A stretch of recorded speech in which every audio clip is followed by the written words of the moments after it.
जय हिंद, नमस्कार साथियों, आप सभी का स्वागत करता हूं मैं अपने चैनल रॉयल स्टडी 2.0 में। साथियों, यहाँ पे हमने आप लोगों को थर्ड शिफ्ट का एनालिसिस नहीं प्रोवाइड करा पाए थे, लेकिन हमें क्वेश्चन मिल गए हैं तो हमने आज इस वीडियो को आप लोगों तक पहुंचाने जा रहे हैं। तो थर्ड शिफ्ट का एनालिसिस बहुत ही मज़ेदार होने वाला है, क्योंकि यहाँ पे क्वेश्चन बहुत ही इंपॉर्टेंट क्वेश्चन पूछे गए हैं। तो आइए बिना देर किए अपने क्लास को स्टार्ट करते हैं। साथियों, यहाँ पे हम बता दें आप लोगों की 23 दिसंबर को हमें थर्ड शिफ्ट का क्वेश्चन ना मिल पाने के कारण हम थोड़ा एनालिसिस नहीं करा पाए थे, लेकिन हमें क्वेश्चन जो है मिल गए हैं और आप लोगों को बहुत अच्छे से यहाँ पे एनालिसिस होने वाली है आपकी थर्ड शिफ्ट वाली। तो चलिए बिना देर किए अपने क्वेश्चनों को देख लेते हैं। तो यहाँ पर पहला क्वेश्चन आपका ये पूछा गया था कि संतोष ट्रॉफी का 2023-24 में कौन विजेता रहा है। तो सर्विसेज फाइनल में गोवा ने 1-0 से यहाँ पे हरा कर संतोष ट्रॉफी की जीत की थी और 2023-24 में इन्होंने जीता था। और कर्नाटक रियाद में इन्होंने 22-23 में यानी 2022 के 23 में फाइनल में मेघालय को 3-2 से हराकर यहाँ पे संतोष ट्रॉफी पिछले संस्करण के चैंपियन थे। नेक्स्ट क्वेश्चन आपका ये पूछा गया था कि पीएम विश्वकर्मा योजना के अंतर्गत कितने रुपए का लोन दिया जाता था। तो यहाँ इसके अंतर्गत जो है यहाँ पे शिल्पकारों और आपके कारीगरों को यहाँ पे 3 लाख रुपए तक का लोन दिया जाता था। तो आपको ये करेक्ट आंसर आपका 3 लाख रुपए हो जाएगा। और पीएम विश्वकर्मा योजना के अंतर्गत कुछ शर्तें भी थी। यहाँ पे आपका जो था 2 किस्तों में इसका जो था लोन आपको पास किया जाता था। पहले चरण की बात कर ले तो इसमें पहले चरण में आपका 1 लाख रुपए तक का लोन दिया जाता था, फिर दूसरे चरण में इसको 2 लाख रुपए कर दिया। पहले चरण में 1 लाख मिलता है और दूसरे चरण में प्लस 2 लाख, तो आपका मिलाकर हो जाता है 3 लाख रुपए। नेक्स्ट क्वेश्चन आपसे ये पूछा गया था कि हाल ही में भारतीय तटरक्षा बल के महानिदेशक कौन बने हैं। तो हाल ही में इसके निदेशक जो है परमेश शिवमणि बने हैं। इन्होंने भारतीय तटरक्षा बल के 26वें महानिदेशक का कार्यभार इन्होंने यानी पदभार इन्होंने संभाला है। और परमेश शिवमणि ने भारतीय तटरक्षा बल के आईसीजी के 26वें महानिदेशक के रूप में कार्यभार इन्होंने संभाला है। तो आपका करेक्ट आंसर जो होगा परमेश शिवमणि हो जाएगा। नेक्स्ट क्वेश्चन आपसे ये पूछा गया था कि 2024 में किस खिलाड़ी को पद्मश्री से सम्मानित किया गया था। तो यहाँ पे आपको बता दें ज्योत्सना चित्रप्पा को ये सम्मानित किया गया। ज्योत्सना चित्रप्पा आपका करेक्ट आंसर यहाँ पे हो जाएगा। राष्ट्रपति द्रौपदी मुर्मू जी ने यहाँ पे 9 मई 2024 को भारतीय स्क्वैश प्लेयर जिसे ज्योत्सना चित्रप्पा कहे जाते हैं इनको मतलब कि एक समारोह में अत्यधिक प्रतिष्ठा पद्मश्री पुरस्कार से इनको सम्मानित किया गया था। ज्योत्सना ही नहीं बल्कि यहाँ पे आपको बता दें कि अनेक यहाँ पे खेल यानी कि 7 यहाँ पे हस्तियाँ थी, 7 लोगों को ये सम्मान दिया गया था। पद्मश्री जो है यहाँ पे 7 लोगों को दिया गया था। तो यहाँ पे रोहना बोपन्ना ये सभी नाम थे यहाँ पे। नेक्स्ट क्वेश्चन आपका ये पूछा गया था कि दिसंबर 2024 में ब्रह्मोस एयर स्पेस का नया प्रमुख किसे चुना गया है। तो ब्रह्मोस के बारे में बता दें कि ये ब्रह्मोस DRDO एक भारत और आपके PNPOM जो होता है रूस द्वारा एक संयुक्त रूप से यहाँ पे विकसित किया गया है। इस प्रणाली को एंटी शिप और लैंड अटैक भूमिका के लिए 2 वेरिएंट के साथ आपका डिज़ाइन किया गया है और इस ब्रह्मोस हथियार को यहाँ पे प्रणाली को यहाँ पे शामिल किया गया है। यह जो है भारत नौसेना IN के साथ साथ ये भारतीय सेना में IA के साथ साथ काम कर रही है। नेक्स्ट क्वेश्चन आपका ये पूछा गया था कि आर्थिक सर्वेक्षण 2023-24 के अनुसार 2020 तक भारत में जन्म लेने वाले प्रत्येक 1000 बच्चों में से लगभग कितने की मृत्यु हो जाती है। तो इसके बारे में आपको बता दें कि 2024-25 में यहाँ पे 5 से 7 यहाँ प्रतिशत यहाँ पे आपको बताया 6 से 5 या 7% बढ़ने का अनुमान यहाँ पे लगाया गया है। और इस भारतीय अर्थव्यवस्था में महामारी से तेज़ी से यहाँ पे उभरी है। इस महामारी जो आपकी मृत्यु दर है ये बहुत तेज़ी से उभरी है। और इस वित्तीय वर्ष में यानी कि 24 की वर्ष में इसकी वास्तविक GDP कोविड-19 के मुकाबले यहाँ पे वित्तीय वर्ष जहाँ पे 20 के स्तर से यहाँ पे 20% से अधिक रही है। तो 20% से अधिक यहाँ पे मान के चलिए। नेक्स्ट क्वेश्चन आपका ये आया था कि 2023-24 सतत विकास लक्ष्य सूचकांक पर भारत का स्कोर जो है 100 में से यहाँ पे कितना था। तो भारत का स्कोर 71 था। करेक्ट आंसर आपका 71 होगा। समग्र प्रतित जो भारत का समग्र SDG जिसको कहते हैं स्कोर SDG वर्ष 2024 मतलब 23-24 में इसका स्कोर जो था 71 हो गया था, और जो वर्ष 2020-21 में ये स्कोर जो था ये 66 था, और वर्ष 2018 में ये स्कोर 57 था। तो ये आपका करेक्ट आंसर जो होगा 71 होगा। सभी राज्यों ने समग्र स्कोर में सुधार दिखाया था। प्रणाली मुख्य रूप से गरीबी उन्मूलन, अधिक आर्थिक यहाँ पे विकास और आपके जलवायु कार्रवाई में अतिरिक्त सरकारी हस्तक्षेप में प्रेरित है। तो आपका 71 करेक्ट आंसर यहाँ पे हो जाएगा। नेक्स्ट क्वेश्चन आपसे ये पूछा गया था कि गोवा विधानसभा में अनुसूचित जनजातियों को प्रतिनिधित्व देने वाला विधायक लोकसभा में कब पेश किया गया। तो इसकी बात कर लें तो इस विधेयक को शीर्ष गाँव में गोवा राज्य में यहाँ पे गोवा राज्य विधानसभा निर्वाचन क्षेत्र में अनुसूचित जनजाति के प्रतिनिधित्व का पुनः समायोजन यहाँ पे विधेयक 2024 में यहाँ की गणना आयुक्त को गोवा में अनुसूचित जनजातियों की जनसंख्या अनुसूचित करने की अधिकार देता है। यहाँ पे बता दें आप लोगों की इसके आधार पर जो चुनाव आयोग होता है 40 सदस्यीय गोवा विधानसभा में एसटी आरक्षण के लिए यहाँ पे रास्ता बनाने हेतु यहाँ पे संसदीय आपके और यहाँ पे विधानसभा निर्वाचन क्षेत्रों के परिमाण में आदेश 2008 में संशोधन किया गया है। तो आपका यहाँ पे हो जाएगा। नेक्स्ट क्वेश्चन ये पूछा गया था कि चूना पत्थर का अपघटन किस प्रकार से अपघटन है। तो ये आपका ऊष्मीय अपघटन होता है। चूना जो पत्थर हो ऊष्मीय अपघटन आपका करेक्ट आंसर यहाँ पे होगा। तो चूना पत्थर को भट्टी में जलाने पर कैल्शियम कार्बोनेट, कैल्शियम ऑक्साइड और आपका कार्बन डाइऑक्साइड में टूट जाता है। इस तरह की प्रक्रियाएं जो होती हैं इसके लिए थर्मल आपका अपघटन नाम दिया गया है। तो आपको ध्यान में रखना आपका करेक्ट आंसर ऊष्मीय अपघटन होगा। नेक्स्ट क्वेश्चन ये पूछा गया था कि धातु जब तनु हाइड्रोक्लोरिक अम्ल के साथ क्रिया करती है तो कौन सी गैस यहाँ पे निकलती है। तो हाइड्रोजन गैस यहाँ पे निकलती है। करेक्ट आंसर आपका हाइड्रोजन और आयरन क्लोराइड का उत्पादन होता है। जब तनु हाइड्रोक्लोरिक अम्ल को लोहे के बुरादे में मिलाया जाता है तो ये हाइड्रोजन गैस जो होती है और आयरन क्लोराइड का उत्पादन यहाँ पे हो जाता है। हाइड्रोजन और आपके आयरन क्लोराइड का यहाँ पे जो होता है उत्पादन हो जाता है। करेक्ट आंसर आपका हाइड्रोजन गैस हो जाएगा। नेक्स्ट क्वेश्चन ये पूछा गया था आपसे कि स्थिति, तापमान और अन्य भौतिक परिस्थितियों में वोल्टेज और धारा का जो संबंध होता है किस नियम पर आधारित होता है। तो इसका संबंध बात करें धारा, वोल्टेज और प्रतिरोध के बीच संबंध ओम के नियम द्वारा इसका युक्त किया जाता है। ओम का नियम आपका यहाँ पे करेक्ट आंसर होगा। और इस व्यक्ति मतलब ओम के नियम के द्वारा व्यक्ति किया जाता है, व्यक्ति इसको किया जाता है ओम के नियम के द्वारा। और यह बताता है कि एक सर्किट में प्रवाहित धारा लागू होता है तो वोल्टेज के सीधे अनुपातिक और आपके सर्किट के प्रतिरोध के व्युत्क्रमानुपाती होती है और ये बढ़ते तापमान पर स्थित रहे। तो करेक्ट आंसर आपका ओम के नियम के द्वारा होता है। नेक्स्ट क्वेश्चन आपका ये पूछा गया था कि उत्तल दर्पण की विशेषताएं क्या होती है। तो उत्तल दर्पण की विशेषताएं आपको बता दें कि उत्तल दर्पण का अनुप्रयोग और कार्य जो इसकी पराक्रम जो होता है सतह प्रकाश स्रोत की दिशा में उभरी हुई होती है और उत्तल दर्पण जो होता है उन पर पड़ने वाले सभी प्रकार को यहाँ प्रकाश को मतलब बाहर की दिशा में परिवर्तित करने की क्षमता होती है। इसलिए इन दर्पणों द्वारा बनाई गई छवि पर प्रकाश हमेशा काल्पनिक और आभासी होता है। तो ये ध्यान में रखना है आपको।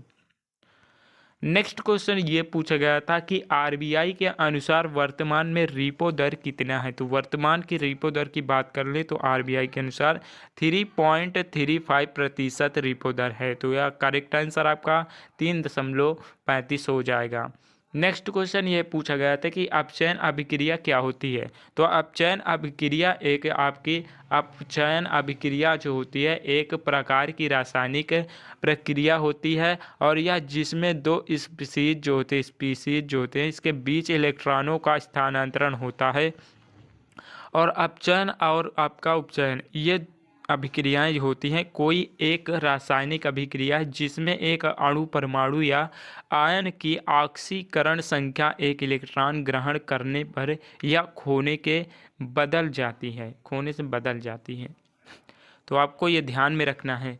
नेक्स्ट क्वेश्चन ये पूछा गया था आपसे कि किसी सतह के लंबवत वस्तु पर लगने वाला बल क्या कहलाता है। तो ये आपका अविलंब बल कहलाता है। किसी वस्तु पर लगने वाला जो बल होता है एक सामान्य संपर्क में सतह के लंबवत होता है उसे अविलंब बल कहते हैं, और यह सतहों के जो होता है बीच सीधे संपर्क के कारण होता है। करेक्ट आंसर अविलंब बल हो जाएगा। नेक्स्ट क्वेश्चन ये पूछा गया था आपसे कि फ्रेश क्रीम जो होती है किसकी उदाहरण है। तो पायस का जो होता है ये उदाहरण होता है फ्रेश क्रीम। फ्रेश क्रीम उदाहरण आपका पायर के लिए बहुत ही अच्छा उदाहरण है। और पायर एक जो होता है कोलाइड घोल होता है जिसमें कि फैलाव माध्य से मतलब कि मध्यम से और आपका फैलाव चरण दोनों तरल होते हैं। दूध और मक्खन भी पायरस के उदाहरण हैं। और फ्रेश क्रीम जो होता है इसके बारे में आपको बता दें कि फ्रेश क्रीम कोल्ड क्रीम जो होता है वैनिशिंग जो होता है वैनिशिंग क्रीम एक एमोलेक्टिक क्रीम होता है और आपका एक मरहम होता है ये भी कहा जाता है। और आपको फ्रेश क्रीम जो होता है त्वचा को नरम और आपके साफ करने के लिए इस्तेमाल किया जाता है। तो ये आपको ध्यान में रखना है। आपका पायस जो होता है ये करेक्ट आंसर आपका यहाँ पे होना चाहिए। नेक्स्ट क्वेश्चन एल्काइन जो होता है का सामान्य सूत्र जहाँ कार्बन की संख्या कितनी होनी चाहिए। तो एल्काइन का सूत्र जो होता है CnH2n माइनस का 2 होता है ये आपका रासायनिक सूत्र, और इसमें n कार्बन परमाणुओं की संख्या को दर्शाता है। n जो है आपका ये परमाणु संख्या है। और एल्काइन हाइड्रोजन जो होता है हाइड्रोकार्बन होते हैं जिसमें कम से कम एक कार्बन और प्रिटब जो होता है ट्रिपल और आपके ट्रिपल बॉन्ड होते हैं। और एल्काइन कुछ उदाहरण आपको बता दें कि एथाइन जो होता है C2H2 होता है और प्रोपाइन C3H4 होता है। और यहाँ पे एल्केन और एल्कीन में सामान्य सूत्र आपको बता दें कि एल्कीन जो होता है CnH2 मतलब कि CnH2n+2 होता है आपका, और इसमें संख्या जो होती है आपकी क्रमानुक होती है। और वहीं पे बता दें आपको एल्कीन का सामान्य सूत्र जो होता है CnH2n होता है, ये आपको ध्यान में रखना है। एल्कीन का सामान्य रासायनिक सूत्र क्या है अभी हमने बताया CnH2n, यहाँ पे होगा करेक्ट आंसर आपका। नेक्स्ट क्वेश्चन ये पूछा गया था कि प्लास्टिक एवं माइक्रोकांडिया में क्या समानताएं होती हैं। तो प्लास्टिक एवं माइक्रोकांडिया की बात करें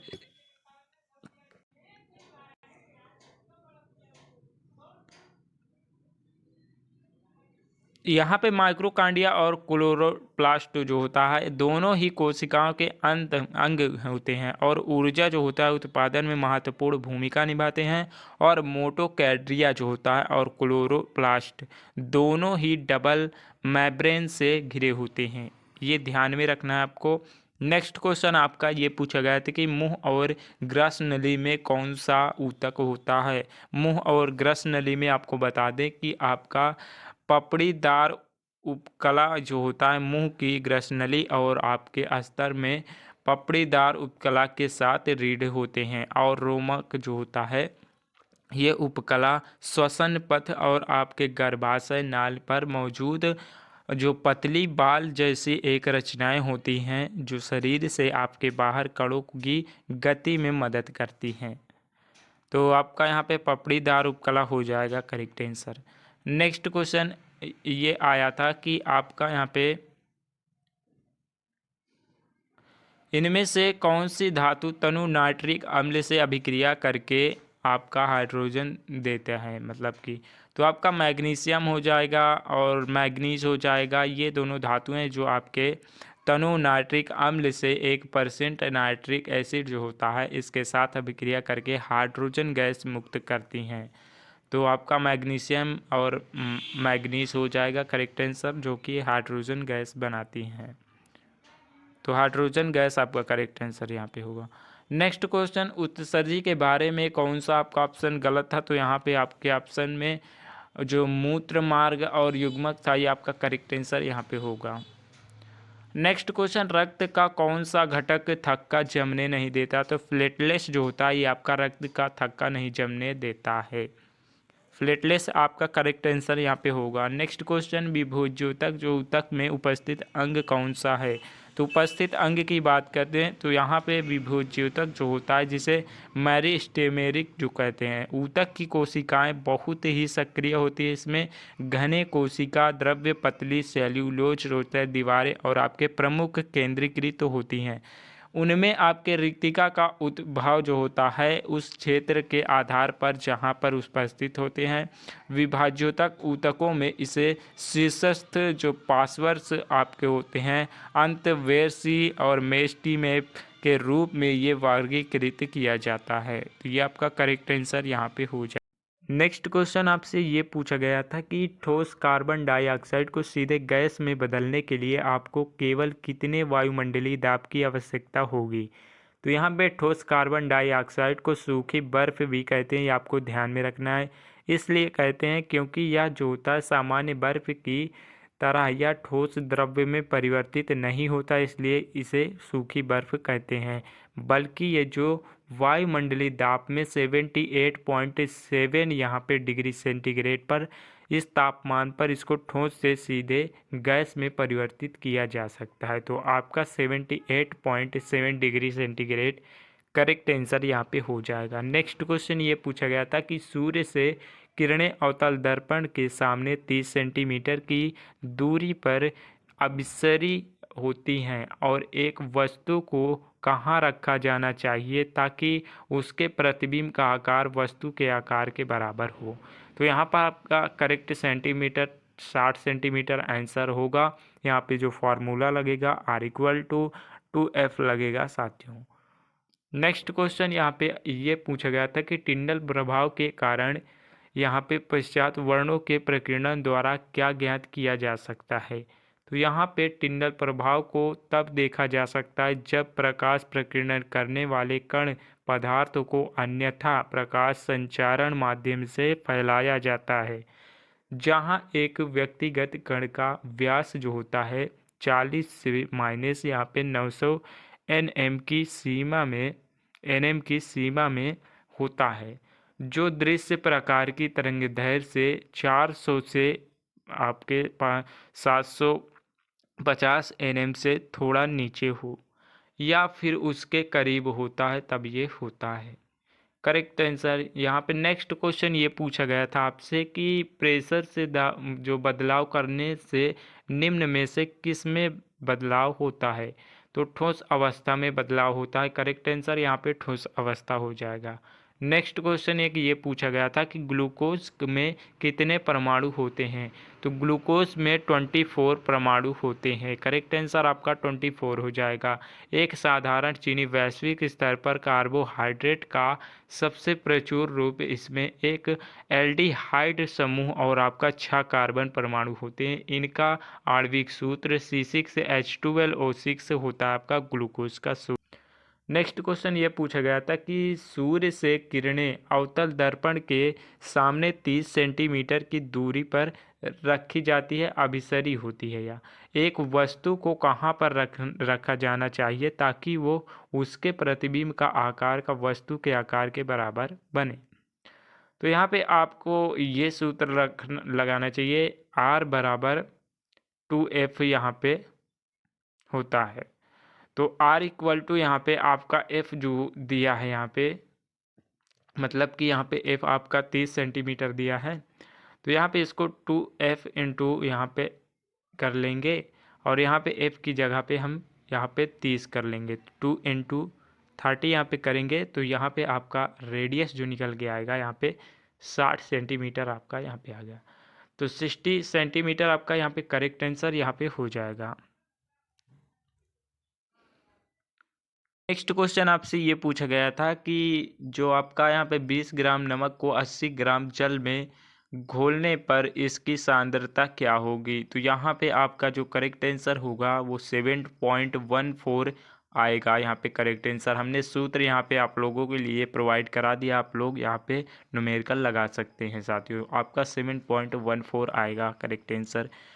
तो यहाँ पे नेक्स्ट क्वेश्चन ये पूछा गया था कि महिलाओं में यौवन के लिए कौन सा हार्मोन से जिम्मेवार होता है। तो महिलाओं में यौवन के लिए आपका प्यूट्यूरी ग्रंथि अधिक मात्रा में और आपका ल्यूटिनाइजिंग जो होता है हार्मोन्स LH जिसे कहते हैं, और आपके पॉलिकल जो होता है पॉलिकल और स्टिमुलेटिंग जो होता है हार्मोन्स FSH जिसे कहते हैं, इसका उत्पादन शुरू कर देती है जो आपका एस्ट्रोजन और प्रोजेस्टेरोन जो होता है इसके उत्पादन को उत्तेजित करता है। तो ये आपका यहाँ पे ल्यूटिनाइजिंग जो हार्मोन्स होता है जिसे LH कहते हैं, और आपका यहाँ पे FSH यहाँ पे करेक्ट आंसर यहाँ पे हो जाएगा। नेक्स्ट क्वेश्चन ये पूछा गया था कि किशोर अवस्था में होने का कौन सा लक्षण नहीं है। तो किशोर अवस्था में मांसपेशियों का भार शरीर के कुल भार का 20% होना किशोर अवस्था की विशेषता नहीं है। तो यहाँ पे आप आइडिया लगा सकते हैं आपका करेक्ट आंसर क्या था। तो आपके ऑप्शन में जो था यहाँ पे मैच कर रहा होगा, तो करेक्ट आंसर आपका हो जाएगा। नेक्स्ट क्वेश्चन ये पूछा गया था कि मानव रक्त में पाया जाने वाला वर्ण कौन सा है। तो मानव रक्त में पाया जाने वाला यहाँ पे रंग का वर्णक हीमोग्लोबिन है। तो हीमोग्लोबिन आपका करेक्ट आंसर होगा। यह लाल रक्त कोशिकाओं जिसे RBC कहते हैं, रेड ब्लड सर्कुलेशन में पाया जाता है। हेमोग्लोबिन ऑक्सीजन संवहन का काम करता है और हेमोग्लोबिन में आयरन होता है। तो हेमोग्लोबिन आपका यहाँ पे करेक्ट आंसर यहाँ पे हो जाएगा। नेक्स्ट क्वेश्चन ये पूछा था कि पृथ्वी की त्रिज्या कितनी होती है। तो पृथ्वी की त्रिज्या 6378 होती है किलोमीटर। यहाँ पे पृथ्वी की त्रिज्या 6378 किलोमीटर यहाँ पे रेडियस इसकी होती है। और पृथ्वी की आकृति जो होती है इसको पृथ्वी के गोलाकार यानी कि एक चटका दीर्घवृत्ताकार के रूप में इसे अनुमति करते हुए त्रिज्या अधिकतम भूमध्य रेखी त्रिज्या जिसे हम A के रूप में दर्शाते हैं, और इसका लगभग यहाँ पे 6378 किलोमीटर से लेकर यहाँ पे न्यूनतम तक 3950 यहाँ पर मील तक जाता है, और जिसे हम B रूप में दर्शा सकते हैं। तो 6300 यहाँ पे 63 मतलब कि 6378 से लेकर यहाँ पे 3963 तक जा सकती हैं। तो यहाँ पे लगभग 6378 करेक्ट आंसर होगा। नेक्स्ट तो यहाँ पे क्वेश्चन हमें नहीं मिल पाया साथियों, लेकिन यहाँ पे आप लोग बता दें कि हमने नया टेलीग्राम चैनल ओपन कर दिया है आप लोगों के लिए। यहाँ पर आपको पल पल की अपडेट जो है यहाँ पे मिलती रहेगी। आप लोग जाकर प्लीज़ यहाँ पे ज्वाइन हो जाइए साथियों, क्योंकि वहाँ पर आपको हर तरह की अपडेट मिलती रहेगी। तो साथियों चलिए मिलते हैं अपने 24 अक्टूबर के सेकेंड शिफ्ट और थर्ड शिफ्ट के एनालिसिस के साथ। तब तक के लिए साथियों जय हिंद, वंदे मातरम। आप लोग को जो है साथियों यहाँ पे क्वेश्चन सेंड क्यों नहीं करते ये आप लोग वजह ज़रूर बताइएगा। तो चलिए मिलते हैं नेक्स्ट वीडियो के साथ।